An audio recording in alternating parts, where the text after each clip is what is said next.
세상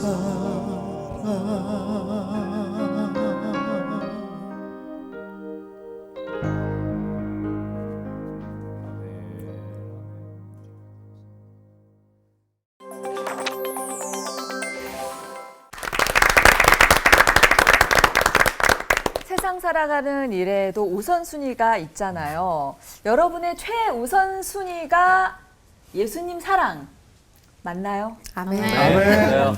목사님들 그 우선순위라는 것이 생각을 잘 안 하고 살 때가 많아서요. 그 신앙인들에게 우선순위가 얼마나 중요한 건지 좀 짚어주세요. 중요하죠. 사실 사는 동안에는 별 생각 없이 살아갈 수 있는데 인생의 마지막 순간에 닥치게 되면은 내가 살아온 인생에 어디에 우선순위를 두었는가가 그 마지막 결정이 되는 거죠. 어느 지점에 가 있는지 보면 알 수 있다. 네. 하나님의 자녀인 우리에게는 이 바꿀 수 없는 우선순위가 있다고 저는 생각하는데요. 그것을 저는 진리의 영역과 비진리의 영역으로 나누고 싶어요. 그래서 진리의 영역은 목에 칼이 들어와도 우리가 양보하거나 바꿀 수 없는, 우리가 사수해야 되는 영역이다라고 생각을 합니다. 그러면 혹자는 기독교인들이 너무 이렇게 독선적인 것 아니냐라고 이야기를 하지만 독선의 정의는 너도 맞고 나도 맞는데 내 주장만을 내세우는 게 독선이잖아요. 만약에 구원의 길이 예수가 아니라 다른 길도 있다면 우리가 주장하는 오직 예수라는 이 주장은 독선일 거예요. 그런데 우리가 구원받을 수 있는 길은 예수를 믿는 믿음으로 구원받는 거잖아요. 그러면 우리의 주장은 독선이 아니라 진리의 영역, 우리가 사수해야 될 영역이죠. 그래서 우리는 좀 지혜롭게 진리의 영역은 우리가 이렇게 우선순위를 바꿀 수 없지만 비진리의 영역에서는 사람과 섬김으로 유연하게 그때그때에 맞게 우리가 바꿔주고 섬기고 하면 참 좋지 않을까, 좀 그렇게 생각을 합니다. 아까 목사님 마지막 때에 우선순위를 알 수 있다고 하시는데 저는 처음 시간을 좀 보면 창조의 하나님이 질서대로 만드셨기 때문에 그 질서를 따르는 것이 복이 된다라는 생각을 해야 되고 그 질서를 어겼을 때 우리가 그 결과로 부적절한 좀 불행한 일들을 맞이하게 되지 않는가. 구약 성경은 순서를 굉장히 중요하게 여기는데 순서가 바뀌어도 되는 게 있고 바뀌면 안 되는 게 있습니다. 장남, 차남, 축복의 순서 바뀌기도 해요. 근데 하나님과 우상 이런 건 바뀔 수 없잖아요. 그래서 진리와 비진리 영역 참 공감이 갑니다. 네. 순서도 중요하고 무엇을 더 중요시하고 우선시해야 될 건가도 우리가 좀 바로잡아야 될 것 같습니다. 하나님의 우선순위 일부 설교부터 듣고 얘기 나눌 텐데요. 바뀔 수 없는 우선순위 설교를 일부에 준비했거든요. 리종비 목사님과 이재일 목사님께 청해 듣고 얘기 나누겠습니다.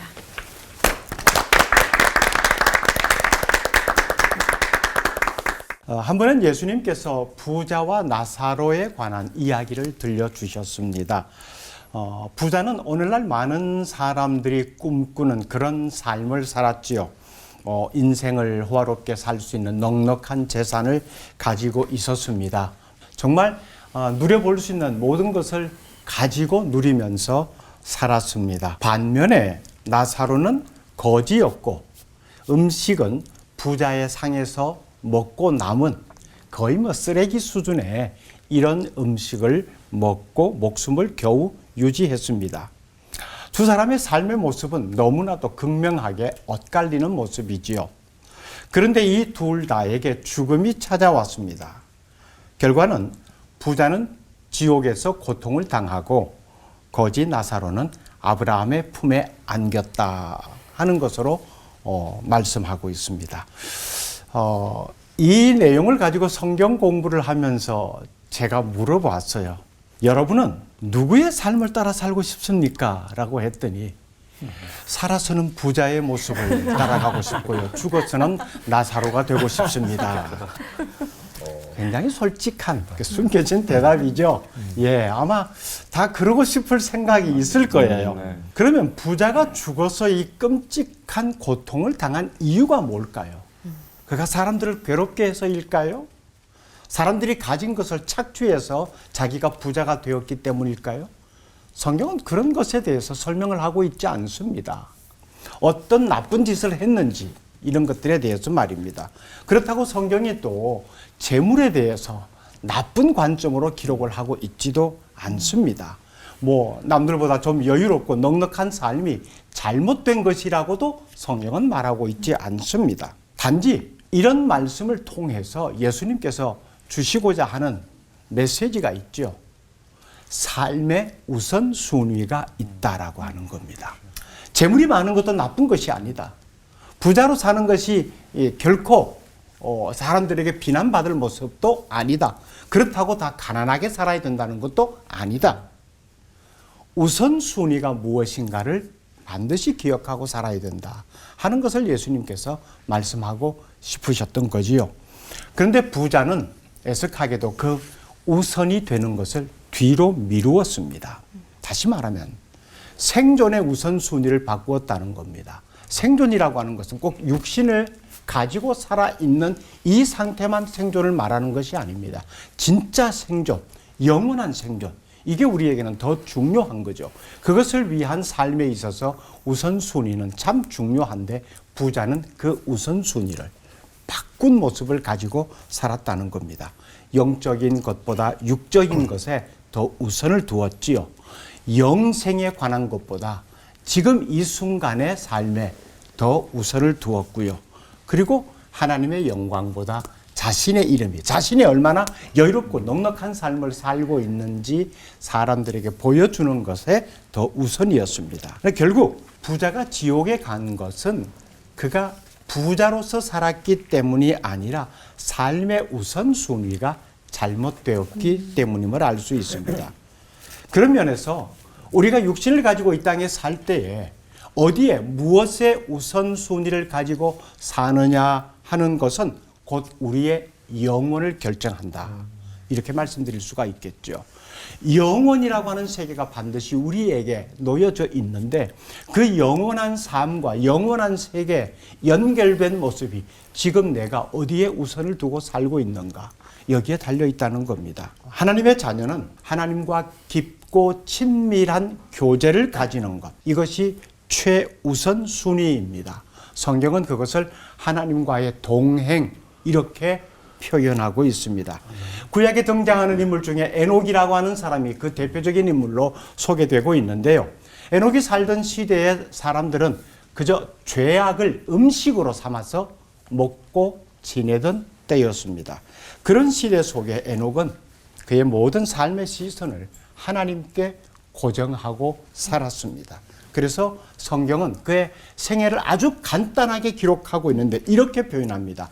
하나님과 동행하며 자녀를 낳았으며 또 에녹이 하나님과 함께 동행하더니 긴 설명이 필요 없는 아주 강력한 표현입니다.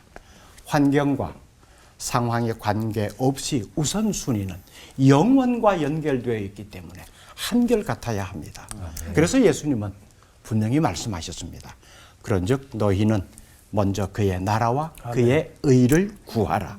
그리하면 이 모든 것, 사실은 이 모든 것이 우선이 되어 있는 것에 예수님은 그것보다 앞선 것, 이걸 먼저 강조해 주신 겁니다. 우리가 생각하는 이 모든 것보다 앞서 있는 예수님께서 말씀하신 우선이 되는 것, 그의 나라와 그의 의, 이 우선을 꼭 기억하며 살아갈 수 있기를 바랍니다. 아멘. 하나님, 우리의 삶 속에서 정말 우선이 되어야 하는 것이 무엇인지를 다시 한번 짚어봅니다. 아버지. 주께서 말씀하신 가장 우선이 되는 것 결코 가벼이 여기지 말게 하옵소서. 아멘. 예수님 이름으로 기도드립니다. 아멘. 제 옷이 어떻게 좀 맵시가 나나요? 아니요. 잘못되신 줄 알고 저들이 나갈 뻔했어요. 얼굴 이미지하고 잘 안 어울려요. 그렇죠. 네. 새로운 스타일. 옷을 이렇게 좀 단정하게 그리고 옷이 흐르게 입으려면 간단합니다. 단추를 잘 끼우면 옷은 정렬이 되고 톡 떨어지고 이렇게 맵시가 있는 그런 옷 모양새를 우리에게 보여주죠. 우리의 인생도 이렇게 첫 단추가 잘 끼워져야 모든 것이 잘 정렬되고 흐르고 맵시가 나는 그리고 또 열리고 되는 인생을 우리가 살 수 있다라고 저는 생각을 합니다. 삶에는 우선순위가 있습니다. 이 우선순위에는 내 목에 칼이 들어와도 내가 바꿀 수 없는, 타협할 수 없는 이 진리라고 부르는 우선순위가 있고요. 그리고 상황이나 사람에 맞추어서 유연하게 바꿀 수 있는 비진리라고 부르는 그런 우선순위가 있죠. 오늘 저는 이 바꿀 수 없는 우선순위를 우리의 첫 단추에 비유하면서 여러분들과 함께 좀 말씀을 나누기를 원합니다. 로마서 5장 19절에 이런 구절이 있어요. 제가 읽어드리겠습니다. 한 사람이 순종하지 아니함으로 많은 사람이 죄인 된 것 같이 한 사람이 순종하심으로 많은 사람이 의인이 되리라 라고 이야기를 합니다. 로마서가 말하는 순종하지 아니한 사람은 여러분들이 잘 아시는 것처럼 아담을 가리키죠. 그리고 순종한 사람은 바로 우리의 구원자 되시는 예수 그리스도를 이야기를 합니다. 한 사람의 불순종, 아담의 불순종으로 이 첫 단추가 잘못 끼워졌기 때문에 모두가 이렇게 어긋나는 죄인이 되는 그런 안타까운 이 삶의 결과를 맞이하게 됐고, 또 예수님께서 순종하셨기 때문에 많은 사람이 의롭담을 입었다. 성경은 첫 단추의 원리를 우리에게 그대로 보여주고 있다는 거예요. 우리의 삶도 마찬가지입니다. 우리의 삶의 첫 단추가 올바로 끼워져 있어야 된다는 겁니다. 아무리 우리가 재정적으로 풍요롭고 배움이 많고 우리의 가문이 명문 가문이라 할지라도 이 첫 단추, 죄의 문제가 해결이 되지 않으면 이 세상 좋은 것들은 우리에게 아무런 의미가 없는 것들이 되어버리고 맙니다.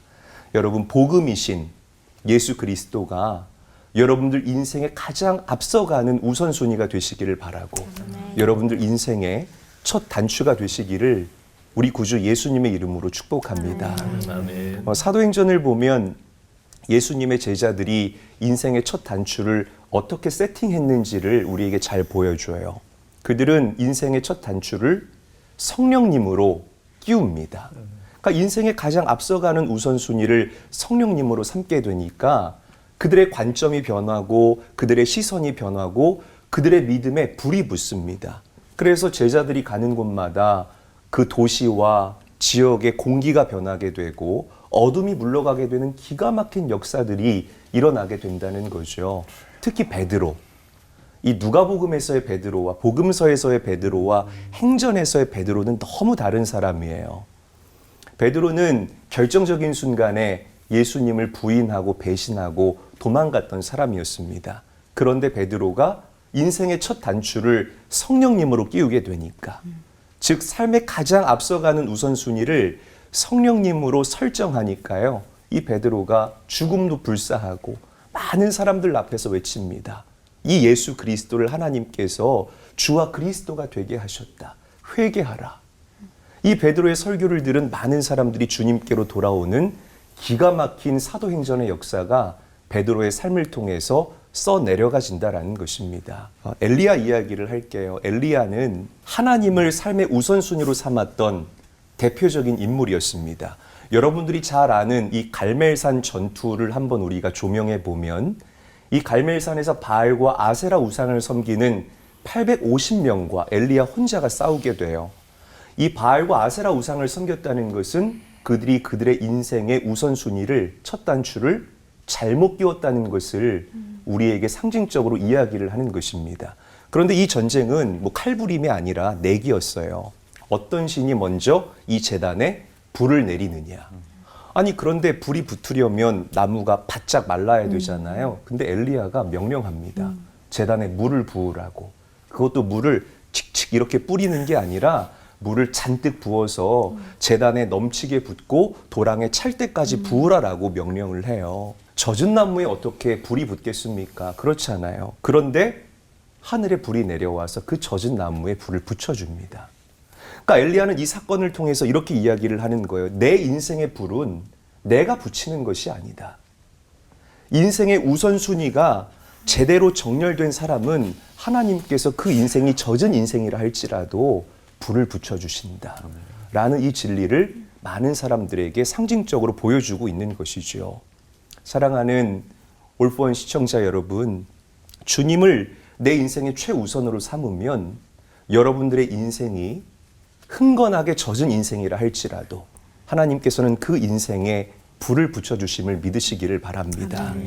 혹시 내 삶의 첫 단추가 예수님으로 끼워져 있지 않다면 오늘 그 여러분들의 첫 단추를 예수 그리스도로 다시 바꿔 끼우고 갈아 끼우시는 지혜와 은혜와 영적인 그 행동이 여러분들에게 깃들 수 있게 되시기를 주님의 이름으로 간절히 축복합니다. 하나님 감사합니다. 삶의 우선순위를 올바로 설정해서 되는 인생, 열린 인생을 살아갈 수 있도록 주님께서 우리와 함께하여 주시옵소서. 예수님의 이름으로 감사하며 기도합니다. 아멘.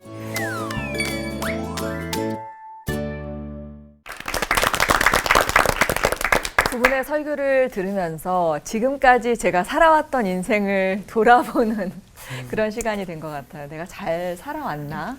어떤 걸 우선순위로 믿고 살아왔지라고 되물어보는 그런 시간이었는데요. 강 목사님, 모리아 목사님 어떻게 들으셨어요? 저 설교 들으면서 베드로가 생각이 났어요. 저도 예수님을 잡아가는 자의 그 귀를 자를 정도로 정말 그 삶의 최고의 우선순위가 예수님인 줄 알았던 그 베드로에게 오히려 예수님이 팩폭을 날리시던 그날 결국 넌 내가 아니고 네 현재의 우선순위는 너의 목숨이다라는 걸 알려주셨던 그날 저도 사실은 그렇게 사는 줄 알았거든요.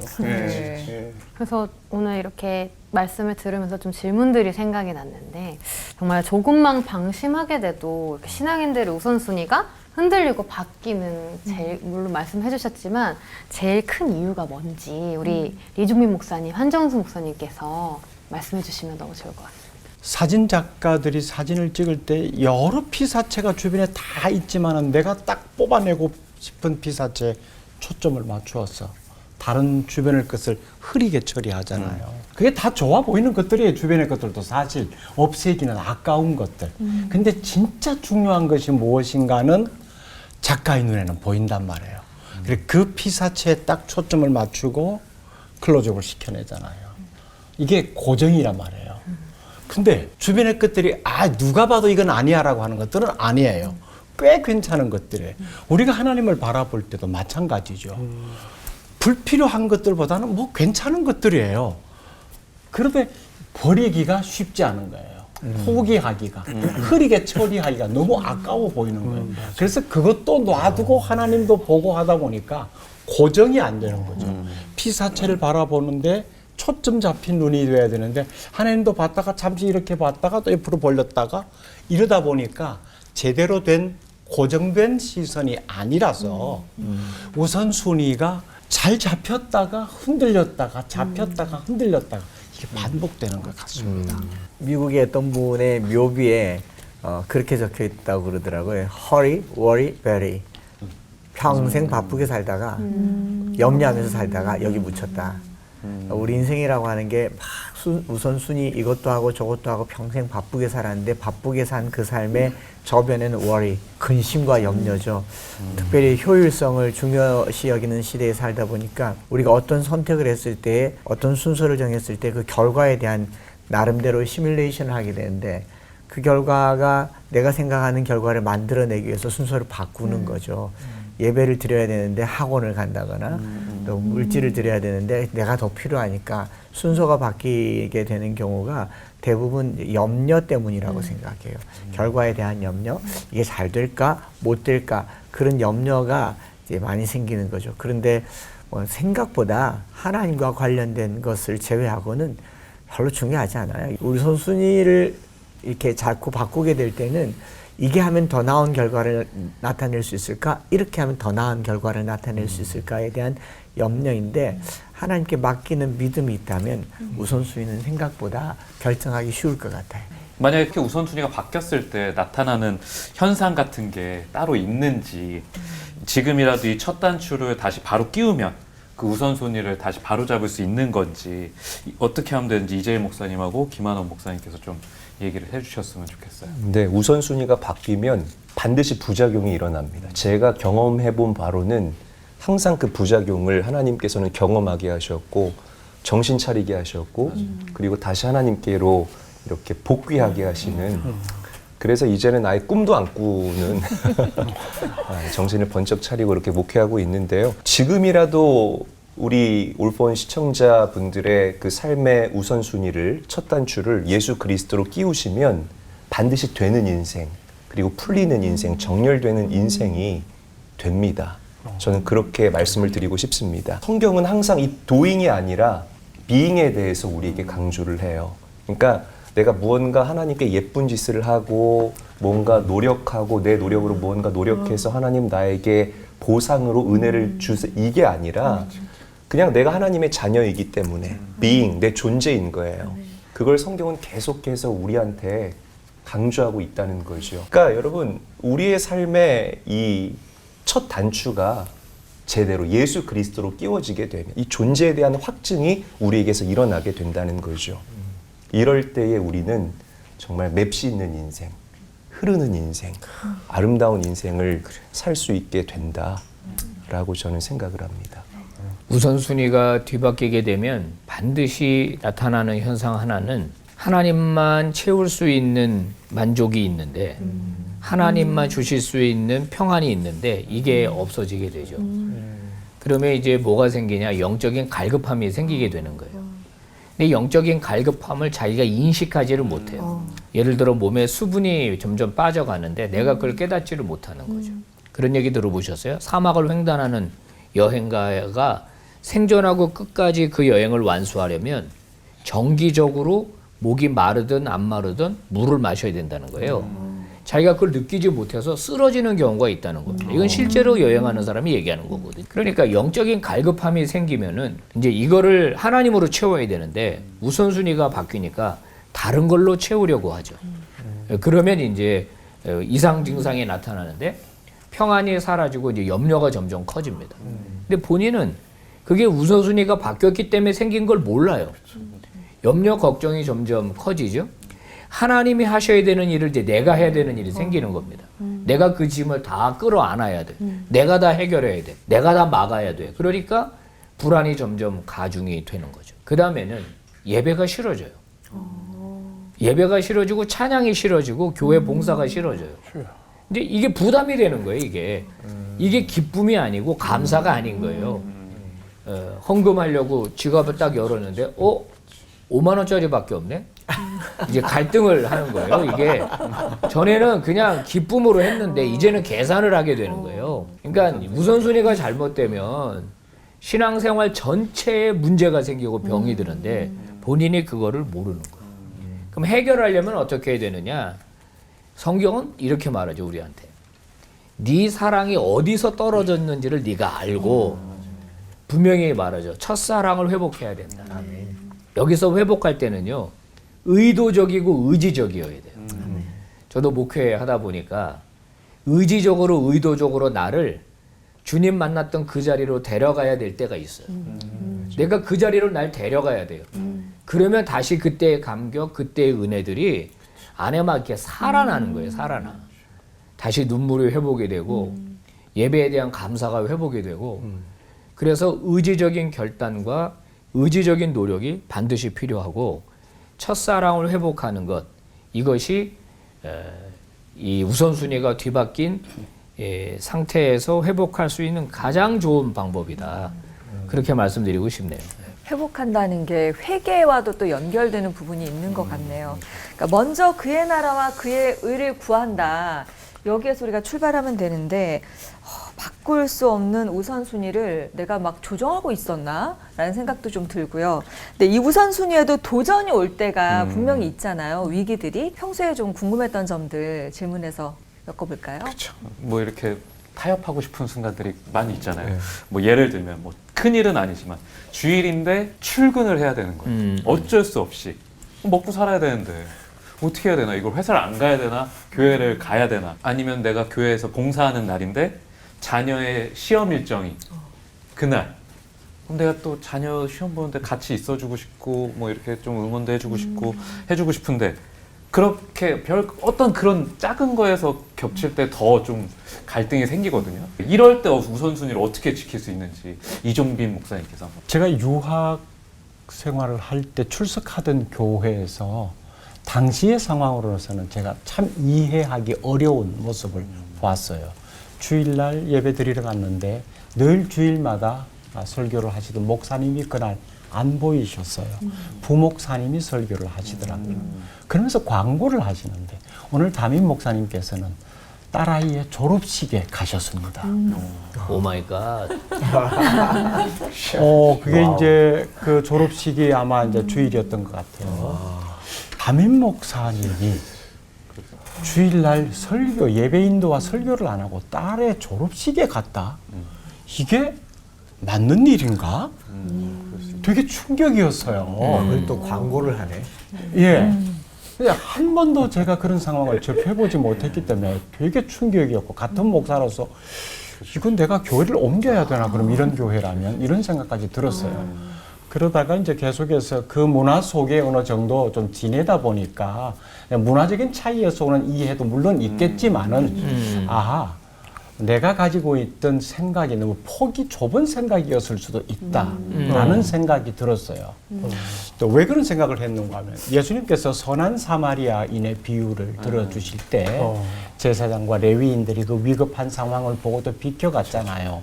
자, 그 사람들이 변명한 내용을 보면 결국 우선순위예요. 제 우선순위는 지금 가서 제사를 집례해야 됩니다. 이게 지금 다급하지만은 제 우선순위는 이겁니다라고. 맞아요. 우선순위 변경 안 시켰어요. 그러면 예수님께서는 그 우선순위를 변경 안 시킨 것에 대한 칭찬으로 그 비유를 드셨나요?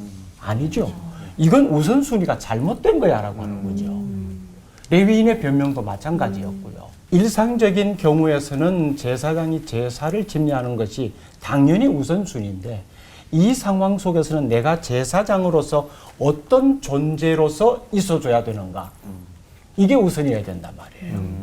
내가 뭘 해야 되느냐가 아니고 제사장에게 주어진 직무가 무엇이냐가 우선이 아니고 제사장으로서 어떤 모습을 이 상황 속에서 보여줘야 되느냐, 이게 우선이 된 거죠. 그 빙의잖아요. 맞아요. 그렇다면은 당연히 다른 제사장도 성전에 있어요. 그러면 그 사람이 대신할 수 있어요. 담임 목사가 갔기 때문에 부목사가 설교할 수 있어요. 그 딸아이에게는 평생 졸업식에 아빠가 참석하는 것이 인생에 한 번이에요. 그러면은 가정을 소중하게 여기시는 하나님 나라의 가치관을 가지고 내가 이 딸아이에게 좋은 아빠로서 너와 함께 자리를 해주었다. 이거 충분히 가능한 일일 수 있겠다. 그러면서 제가 개인적으로 고민하기 시작한 것, 만약에 성도들이 이런 질문을 한다면, 목사님은 사역을, 가정을 지켜오고 항해함에 있어서 가정과 교회의 비중을 어떻게 두고 계십니까? 라고 묻는다면 내가 뭐라고 대답할까? 이전까지는 당연히 7대3, 많이 양보해서 6대4 이렇게까지 했는데, 그 사건을 경험하고 예수님의 그 비유 말씀을 다시 한번 되새기고 짚어보면서 제가 스스로 제 나름대로 속으로 가진 질문은 교회 49, 가정 51 되겠습니다. 당연히 교회가 51인 줄 알고 또 그러는데 왜 그러세요라고 하면 가정이 안정적이고 평화롭고 은혜로움이 넘쳐야 이 안정된 마음을 가지고 사역을 진행할 수 있다. 내가 가정 가운데서 어떤 존재로 보여지고 있느냐가 사역에 영향을 주기 때문에 내가 목사로서 가정이 엉망진창이어도 사역을 행함에 있어서 아무런 불편함이 없을 수 있다. 교인들 앞에서는. 그 두잉으로 가는 거죠. 결론적으로 말씀드리면 그런 상황에 직면했을 때 내가 아니면 안 되는 자리라면 그 자리를 지켜라. 저는 그렇게 말씀드리고 싶어요. 부목사가 꼭 있어야 되겠네요. 그러니까 이제 부목사가 없을 경우에는 안 되잖아요. 그런 내가 아니면 안 되니까 그 자리 지켜야죠. 양해를 구하고. 전통적으로 우리는 그렇게 배우지 않았잖아요. 그럼요. 우리 부모님도 저한테 그렇게 했고, 그쵸. 저도 우리 자녀들에게 그렇게 했거든요. 네. 저는 이제 목사님 말씀도 존중하고 당연히 그럴 수 있고, 근데 오늘날 우리 교회 시스템은 일부 예배 드리고 가도 되고 온라인으로 예배 드려도 되고, 그래서 다 가능하다. 다 가능하다. 요즘은 이렇게 안 겹친다. 겹쳐도 다 가능하다. 고민할 이유가 없네요. 고민할 이유가 없다. 어디서든지 그러네요. 당신이 예배하면 된다. 네. 질문을 잘못 주셨어요. 네. 요즘 졸업식도 온라인으로 하기 때문에 예, 여러 그래요? 선택지가 있겠네요. 그러니까 하나님과 약속한 그 우선순위 안에서 좀 이렇게 그 약속을 최대한 지킬 수 있는 지혜도 또 필요한 것 같아요. 결국 이것도 우리가 신앙적으로 접근하고 해석을 해보면 우선순위를 율법적인 것을 깔고 들어가기 때문에 그렇지, 그거야. 그렇게 자꾸 결론을 내리려고 하는 것 같아요. 답을 딱 내려. 참 생각할수록 도전이 되면서도 쉽지 않은 문제인 것 같습니다. 재정 문제도 그런데요, 재정 문제. 그 이재 목사님. 참 이 재정 문제를 또 우선순위에 있어서 빼놓을 수 없는 부분인 것 같은데 이 자녀한테 다 주고 싶잖아요. 다 해주고 싶고. 근데 자녀 이것도 사야 되고 저것도 사야 되고 학업도 신경 써야 되고 선물도 사줘야 되고 이런데 또 이제 그 재정이 그 사줄 돈만 딱 되는 그 상황 가운데 이게 또 작정 헌금을 또 내야 되고 또 이런 여러 상황들이 있을 수 있는데 이럴 때는 어떻게 생각하시는지 또 목사님. 정말 어려운 질문이에요. 재정인가? 네, 맞아요. 저도 너무나 동일하게 생각을 하고 이건 재정 문제를 넘어서 이제 자녀들, 그러니까 가정과 이 헌금과의 그 사이에서 좀 이야기를 드려야 될 것 같은데 결론부터 말씀드리면 저는 그러니까 이 자녀들에게 꼭 필요한 것이 뭔 줄 알잖아요. 이 자녀들이 필요한 학용품이나 이런 옷들을 먼저 사주는 게 맞다라고 저는 좀 말씀을 드리고 싶습니다. 성경은 그 어디에도 이 신앙생활이라는 이 포장지를 포장해서 가정을 방임하거나 방치하라고 우리에게 이야기하고 있지 않아요. 이걸 우리 믿음의 사람들이 반드시 알고 또 분별하고 가슴에 새길 수 있어야 됩니다. 제가 이렇게 얘기하면 또 어떤 분들은 대뜸 이 누가복음 14장 26절 말씀을 들이미는 분들이 계세요. 거기 뭐라고 써 있냐면 무릇 내게 오는 자가 자기 부모와 처자와 형제와 자매와 더욱이 자기 목숨까지 미워하지 아니하면 능히 내 제자가 될 수 없다라고 이야기를 하거든요. 그런데 이 구절은 이 아브라함과 이삭의 이야기로 한 번에 정리해버릴 수가 있습니다. 그 하나님께서 아브라함에게 이 도전을 주시잖아요. 25년 동안 기도해서 얻은 그 아들 이삭을 번제물로 바치라. 그런데 성경은 이 시험의 의도를 명확하게 합니다. 왜냐하면 아브라함을 하나님께서 보실 때에 그 이삭이 아브라함 인생 가운데에 하나님보다 앞서가는 이 우상이 될 만한 위험이 너무나 농후한 거예요. 그래서 이 아브라함의 믿음을 하나님께서 시험한 것이다라고 성경은 목적과 의도를 명확하게 밝히고 있죠. 자, 디모데전서 5장 8절에 이런 구절이 있어요. 누구든지 자기 친족, 특히 자기 가족을 돌보지 아니하면 믿음을 배반한 자요 불신자보다 더 악한 자니라. 그러니까 성경은 우리의 자녀들, 우리의 가족 구성원들을 굉장히 중요하게 우리에게 이야기합니다. 절대로 2순위, 3순위가 아니라는 거죠. 그 달란트의 비유 있잖아요. 거기에 보면은 한 달란트 받은 사람이 그 달란트를 묻어두고 방치합니다. 그러다가 이제 주인에게 악하고 게으른 종이라는 아주 큰 꾸지람과 책망을 듣게 되죠. 가족도 하나님께서 우리에게 주신 달란트예요. 방치하거나 그냥 묻어두거나 제쳐두면 절대로 안 된다라는 것을 저는 좀 우리 시청자분들에게 말씀을 드리고 싶고요. 자녀들 마음 상하지 않도록 힘써서 자녀들과 함께 시간을 보내주시고 자녀들을 위로해 주시고 좋은 키워드를 말씀해 주셨어요. 작정헌금. 빼먹으면 어떻게 하나 제가 굉장히 헌금해요 말아요? 헌금해야죠. 그래서 이 작정헌금이잖아요. 작정헌금도 이 하나님과 약속한 그 서원이지 않습니까? 그러면 그 기간을 이렇게 좀 두시면서 그 약속을 하나님과 나와 했던 그 약속을 이행하는 것, 거기에도 굉장한 기쁨이 있어요. 그거를 저는 우리 성도님들이 좀 맛봤으면 좋겠다라고 생각을 합니다. 그런 성숙함과 그런 센스가 좀 있었으면 좋겠다. 네. 우리 이번에는 김한원 목사님께 질문을, 이런 케이스는 어딜 가든 꼭 있는데 정말 교회에서 제자 훈련 받아야 되고 여러 훈련을 받아야 되는데 회사 일이 너무 바빠서 바빠요. 근데 그래도 시간을 내야 유익함을 얻을 수 있어 라고 얘기한 부모님과 배우자가 있다는데 이런 상황에는 어떻게 하면 좋을지. 뭐 제 생각이 아니고 예수님이 어떻게 하셨나 이제 어떻게 가르치셨나 보면 제일 좋은데 누가복음 10장에 마르다와 마리아 이야기가 나오죠. 그 예수님이 그 집에 들어가셨을 때 마르다는 분주했습니다. 음식 준비하느라고. 마리아는 예수님 발치에 앉아서 예수님 말씀을 들었죠. 마르다가 보니까 동생이 너무한 거예요. 뭐 나는 뭐 말씀 안 듣고 싶나? 그러면서 예수님 얘 이렇게 놔두게 하지 말고 빨리 나 도와주라 그러세요. 이제 이렇게 예수님을 책망을 합니다. 그때 예수님이 굉장히 중요한 얘기를 해요. 내비둬라. 마리아는 자기가 중요한 걸 선택했다 이런 얘기를 해요. 그러면 이 성경 말씀에서 예수님이 말씀하려고 하는 게 뭐냐? 먼저 해야 되는 중요성이에요, 이게. 일보다 예수님과의 관계가 더 중요하다는 거예요. 신방을 가보잖아요. 그러면은 이제 예배를 드립니다. 구역 식구들이랑 딱 둘러 앉아요. 그러면은 꼭 집주인은 부엌으로 가 있어. 그러면 이제 집사님 오세요. 오세요. 예배 드려야지. 그러면 뭐라 그러냐면 먼저 드리세요. 그러는 거예요. 신방 왜 간 거야? 나 밥 먹으러 간 거 아니잖아요. 그러니까 무슨 말인지 아시죠? 지난 주간에 우리 제자 양육팀 수료하면서 서로 이제 모여서 감사의 시간을 서로 나눴는데 이런 간증이 나왔어요. 자기가 이 제자 양육에 참여하게 된 동기가 있는데 자기 남편이 완전히 바뀌더라 이거예요. 완전히 바뀌었다는 거예요. 제자 양육을 하고. 그래서 자기가 오게 됐다는 거예요.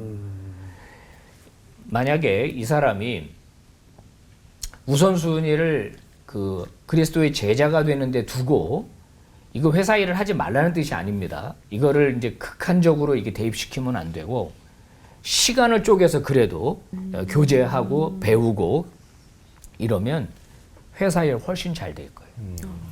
또 내가 노력하는 것도 있는데 우리 그리스도인 분명히 알잖아요. 하나님 주시는 은혜가 있잖아요. 이게.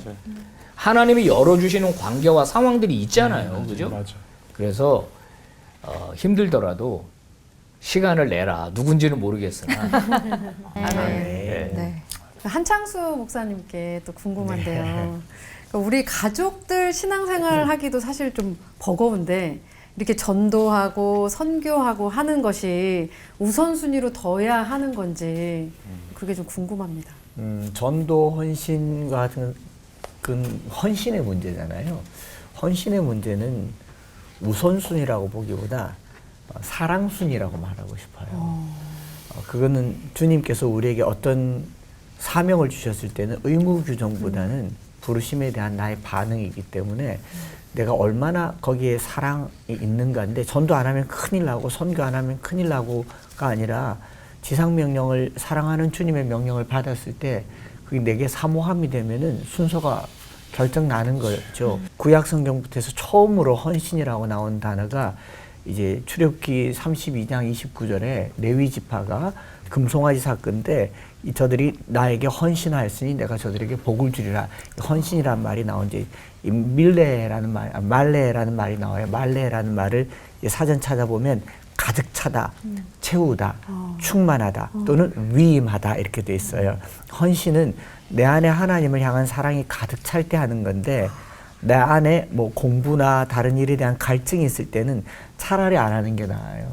그래서 헌신은 하고 싶을 때 해야 되죠. 근데 내 안에 그 사랑하는 마음이 없이 헌신을 하면 어떤 일이 있냐면 고린도전서 13장 3절에 내가 내게 있는 모든 것으로 구제하고 또 내 몸을 불사르게 내줄지라도 사랑이 없으면 내게 아무 유익이 없느니라. 사랑이 없어도 구제할 수 있어요. 사랑이 없어도 불사르게 내줄 수 있습니다. 소방대원이 사람을 구조하고 화재를 진압할 때 사랑이 필요하지 않아요. 사명만 있으면 되거든요. 또 우리가 누군가에게 가난한 사람에게 구제할 때 꼭 사랑하지 않아도 돼요. 책임 정도만 있으면 돼요. 그런데 성경은 사랑 없이 하는 모든 일이 아무 유익이 없다. 우리가 선교하고 전도하고 헌신할 때는요. 반드시 사랑이 있어야 되기 때문에 그 사랑이 찰 때까지는 좀 기다려야 돼요. 또 누가복음 11장에는 너희가 뭐 근체와 회향과 11조를 드리지만 나에 대한 사랑은 저버렸도다. 이것도 하고 저것도 할지니라. 이런 말처럼 우리가 이제 사랑이 있을 때까지는 기다려주는 게 맞습니다. 우선순위를 이야기하는데 사랑의 척도가 될 수도 있겠구나라는 생각도 듭니다. 네. 내 마음에 하나님을 향한 마음의 사랑이 가득 찰 때 나의 영적인 우선순위가 하나님으로 귀결될 것 같거든요. 청교도 설교자 필립스 브룩스가 했다는 말을 적어주셨는데 너무 멋있어서 제가 좀 낭독해 드릴까 합니다. 하늘의 것을 먼저 구하십시오. 그러면 당신은 하늘의 것과 땅의 것 둘 다 얻을 것입니다. 땅의 것을 먼저 구해 보십시오. 그러면 하늘의 것과 땅의 것 둘 다 잃어버릴 것입니다. 무엇 우선순위로 삼아야 될지는 점점 더 또렷해지고 있는 것 같죠? 네. 조금 더 좀 실감을 좀 하고 싶어서요. 여쭤보는데요.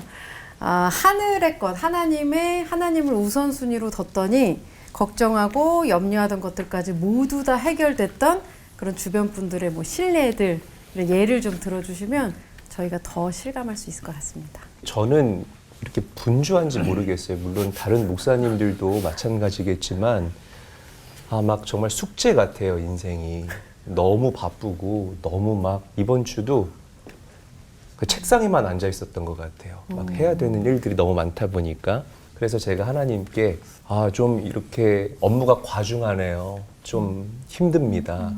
좀 이거 좀 이렇게 돌파구가 있었으면 좋겠어요라는 이제 그런 탄식과 한탄 아닌 한탄. 뭐 불평 불만은 하지 않았는데, 그러니까 하나님과 친밀하니까 뭐 나의 친구 되신 하나님께 그런 나의 삶을 낱낱이 고하는 것 뭐 너무나 내추럴한 그런 일이잖아요. 사실 지난주에 그 CBS에서 연락이 왔어요. 나이 90세 된 권사님께서 평생 모은 돈을 CBS에 헌금하기를 원하신다. 근데 이분이 이제 CBS에 꼭 부탁하고 싶은 게 당신이 이재일 목사의 설교를 들으면서 많이 은혜를 받으니 죄송합니다. 제가 제 입으로 이런 말씀 드려서 뭐 괜찮습니다.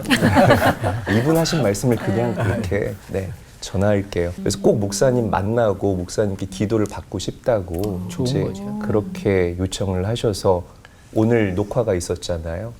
그래서 도저히 시간이 그 전에는 안 돼서 오늘로 날짜를 잡고 제가 한 1시간 정도 일찍 왔어요.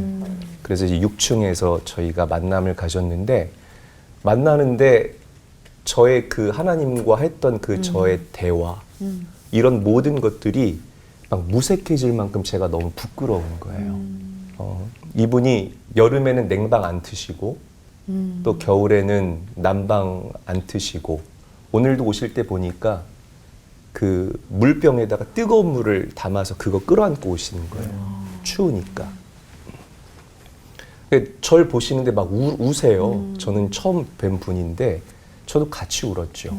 그래서 이분이 고백하기를 그 코로나 때 근처에 있는 교회를 나갔는데 이제 나이가 너무 연로하시니까 교회에서 이렇게 본교회를 가시라고 이제 그렇게 하셨나 봐요. 그래서 이분이 그때 이후부터 몸이 불편하시니까 교회를 가시지 못하고 이렇게 방송을 보면서 여러 목사님들의 말씀을 들으시면서 이렇게 은혜를 받으셨는데 그래서 막 예배를 드리신 거죠. 그런데 이분이 그 저의 메시지에 굉장히 큰 위로를 받고 도전을 받았다. 이제 그러면서 한 말씀 하시는 거예요. 목사님 힘들고 어려워도 힘내서 말씀 전해달라고. 그렇게 말씀을 해주시면서 주섬주섬 그 가방에서 돈 뭉치를 꺼내서 그렇게 헌금을 하시고 이제 최선을 다해서 기도를 해드렸어요. 기도를 하는데 하나님께서 저에게 주셨던 마음은 지금 너무 잘하고 있으니까 힘을 내서 그 본질에 충실하면 내가 너의 삶을 열어줄게라는 이제 그런 마음을 하나님께서 저에게 강하게 부어주시더라고요. 그러면서 저는 뭐 우선순위를 따랐더니 염려하던 것들을 다 풀어주셨다 신뢰를 저는 지금도 이렇게 분주하고 힘들게 살아가는 그러면서 끝까지 본질에 충실한 우리 모든 그리스도인들에게 이 말씀을 드리고 싶어요. 잘하고 계시니까 계속해서 keep going 하셨으면 좋겠고 하나님께서 반드시 그 영적인 임계점을 지날 때에 열어주시고 풀어주시는 그런 은혜를 경험하게 하실 것이다. 그래서 오늘 권사님의 만남이 한 주의 종에게 굉장히 큰 위로가 되었고 힘이 되었다라는 것 말씀드리고 싶습니다. 하나님과의 우선순위를 세워가는 자들을 하나님이 보신다면 어떻게 해주고 싶으실까요? 다니엘서를 보면 우리가 그걸 정확하게 알 수 있죠. 바벨론 포로로 끌려갔던 다니엘. 하나님이 패배했다고 모두가 인정했던 시대. 하나님은 자기 민족도 지키지 못하고 자기 성전도 지키지 못하는 무력한 신이라고 하는 평가가 있었던 그 시대. 우리가 잘 아는 대로 이제 뜻을 정하잖아요. 그게 뭡니까? 우선순위 아닙니까? 그걸 지키겠다는 거 아니에요. 다니엘서 보면은 다니엘이 망하지 않았어요. 그는 정권이 바뀌는데 메데 페르시아 시대로 접어들었는데도 불구하고 여전히 쓰임받는 능력자로 바벨론에서 살아가죠. 이게 뭡니까? 하나님은 하나님이 하나님 되심을 이 땅에 드러내셔야 되는데 누굴 통해 드러내기를 원하느냐? 우선순위가 바로 된 자들을 통해서 드러내기를 원하시는 거예요. 그게 영적인 원리인데 그러면 그게 성경의 시대에만 있었냐? 그렇지 않습니다. 제가 목회하던 교회에 김 장로님이라고 계세요. 이분이 남양주에서 공장을 하나 하십니다. 저보고 신방 오라고 그래서 갔어요. 갔더니 뭐라고 써있냐면 이 기업은 하나님의 기업입니다라고 크게 간판으로 써놨어요. 내가 너무 놀래가지고 아니 장로님 이게 다 뭡니까? 그랬더니 이분이 하는 말입니다. 목사님 이게 작은 비즈니스지만은 이거를 할 때 자꾸 자기가 우선순위가 바뀌더라는 거예요. 그래서 이거 아예 써붙여놔야 되겠다 내가. 그래가지고 그냥 간판으로 써붙여놓고 그러니까 공무원들 거래처 와서 다 보는 거예요. 그러면서 본인을 다 잡아가는 그런 장로님을 제가 봤거든요. 얼마나 사업 잘하시는지 모릅니다. 다 힘들고 어려워도 그분의 비즈니스가 잘 되고 있고 그분 먼저 하나님과 충분히 기도하고 이제 시작하는 그런 분인데 제가 이제 일례를 들었습니다마는 그 우선순위가 바로 되면 절대 손해가 아닙니다. 돈 못 버는 거 아니고 회사 일 못 하는 거 아니고 뭐 가정 내팽개치는 거 아닙니다. 이게 우리 그리스도인들의 우선순위가 분명히 되면 다니엘에게 역사하셨던 하나님이 오늘도 역사하신다. 그거를 믿으시고 우리 모두 다 마음을 다 잡아가지고 이 시대의 다니엘로 그 나를 통해서 하나님의 살아계심을 이 땅에 증거하는 그런 믿음의 종들이 다 되셨으면 좋겠어요. 아멘. 우리가 하나님께 우선순위를 드릴 때는 믿음이 있어야 드릴 수 있고 믿음이 없으면 실패할 수밖에 없고 성경에 한 대표적인 예를 들면 저주가 변하여 복이 된 민족이 있습니다. 레위 지파죠. 출애굽기 32장에 26절에 모세가 누구든지 여호와의 편에 서는 자는 다 내게로 오라라고 했을 때 12지파 중에 딱 한 지파 그 중에서도 가장 마이너리티였던 인구도 제일 작은 레위 지파만 모세와 함께 여호와의 편에 섰거든요. 그때 모세가 칼을 잡고 진영을 다니면서 금송아지를 섬기던 사람들을 다 도륙하라라고 했고 도륙했는데 하나님께서 레위 지파가 여호와께 헌신되었으니 그들을 복되게 하였도다. 실제로 레위 지파는 시므온과 레위 지파 두 지파는 창세기 34장에서 이 세겜 족속을 할례를 빙자해서 다 죽였던 살인하는 자. 그래서 야곱이 12아이들을 축복할 때에 이 시므온과 레위 지파는 저주했어요. 그들의 모의에 참여하지 말지어다. 그 정도로 저주받은 민족이고 12지파 중에서도 인구가 제일 작았는데 그날 여호와의 편에 섰다가 평생 여호와 곁에 머무는 우리가 아는 레위 지파, 찬양하는 지파가 됐잖아요. 한 번의 선택이 영혼을 좌우한다. 레위 지파가 그렇고 이런 사례들은 우리 신앙인으로 주변에 아주 많죠. 저는 오늘 그걸 이게 조심스럽지만 말씀을 나누고 싶은 게 지금 대학교 2학년인데 저희 암송학교에서는 성경 암송을 가정 예배를 매일매일 시키잖아요. 이제 중학교, 고등학교 되면 우선순위가 바뀌어요. 학원도 가야 되고 중간 기말고사도 쳐야 되는데 구미 성원교회에 있는 김성진이라고 하는 이 친구는 가정 예배를 매일 드리죠. 어머니가 완전히 거기에 꽂히셨어요. 천절 암송을 목표로 계속 암송을 시켰습니다. 엄마 학원 안 보내주세요. 엄마 공부는 언제 해요? 근데 천절을 암송하려면 가정 예배를 1시간, 2시간 드려야 되니까 그랬는데 엄마는 이게 우선이다. 밥도 안 줬어요. 말씀을 암송하기 전에는 밥도 안 줬어요. 그 친구가 천절을 암송했는데 과학고등학교를 가고 고등학교 2년 만에 졸업하고 지금 카이스트를 다니고 있거든요. 자기 표현이 그래요. 내가 말씀을 선택했을 때 하나님은 항상 내게 말씀대로 되게 해주셨다. 어린아이의 간증이지만 제 마음에 오래 남았던 것을 소개해 볼 만하다 싶습니다. 네, 아멘입니다. 많은 걸 가지고 있어야만 하나님의 우선순위를 지킬 수 있는 게 아니라 정말 마음속에 중심에 하나님을 모실 때 우리 삶이 제대로 정렬된다는 걸 배울 수 있었던, 하나님의 나라와 의를 구하는 게 왜 중요한지를 크게 깨닫는 시간이었던 것 같습니다.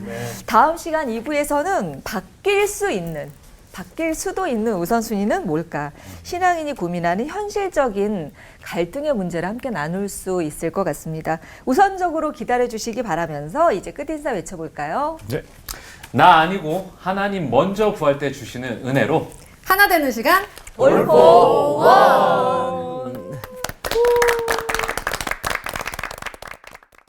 궁금했던 신앙 질문을 올포원에 보내주세요.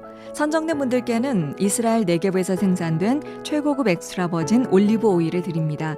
네게브 올리브 오일을 드실 때마다 이스라엘 사막에 회복의 푸른 나무가 심어집니다. 많은 참여 부탁드립니다.